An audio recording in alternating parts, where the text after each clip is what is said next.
Yana shunday imkoniyatni qo'ldan boy berish xohlamasangiz, albatta video obzorimizni oxirigacha ko'rishni tavsiya qilamiz. Esingizda bo'lsa, yaqinda Salomatinada 3 ta townhouse video obzorini qo'ygandik, bittagina xonadonimiz qoldi.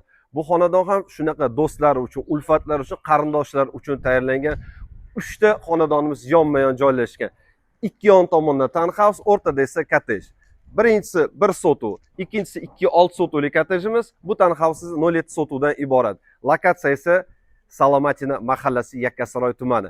Qolgan obzorni video davomida ko'rsatib o'tamiz. Qani ketdik.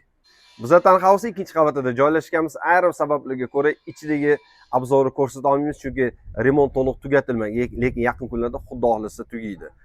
Bu xonadonimiz 3 qavatdan iborat, alohida podval, birinchi etaj, ikkinchi etaj va terrasa. Oxirigacha ko'ring, terrasani ham obzorini ko'rsatib o'tamiz. Qani ketdik. Biz hozir townhouse'da siz uchun tayyorlangan bonusli joydamiz, ya'ni terrasadamiz. Menga yoqqan xislatlardan bittasi bu joy 2 qismga bo'lingan. Birinchi qismi ko'rib turganingizdek oshxona uchun tayyorlangan, to'liq tepli pol qilingan. Bu yoqdagi ikkinchi qismi esa o'tirib bemalol hordiq chiqarib ovqatlanish uchun tayyorlangan. Ya'ni bezovta qilmaydi hech kimni. Ana endi asosiy ma'lumotga keladigan bo'lsak, xonadonimiz 0.7 sotuvdan iborat, 183 kvadrat, terrasadan tashqari. Joylashgan lokatsiyamiz Yakkasaroy tumani. Yana qaysi mahalla deng? Salomatina mahallasida. Mana ko'rib turibsiz, mana bu Navostogan ro'parasida Salomatina masjidi. Do'stlar, biz aytdik 3 ta xonadon bor dedik. Bunisi ikkinchisi, bu 1 sotuvdan iborat. Bu yer 220 ming so'ralayotgan bo'lsa, u yer 320 ming so'ralyapti. U ham townhouse, 1 sotuvdan iborat.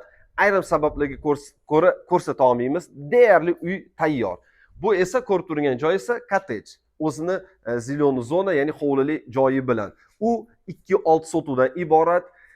400 ming narx qo'yilgan. Hammasi savdolashsiz bo'ladi. Pastdagi raqamlarga telefon qiling, kerakli ma'lumotni oling va bu xonadonlarga inshaalloh birga aka-ukalar bilan egalik qiling. Sog' bo'ling, salomat bo'ling.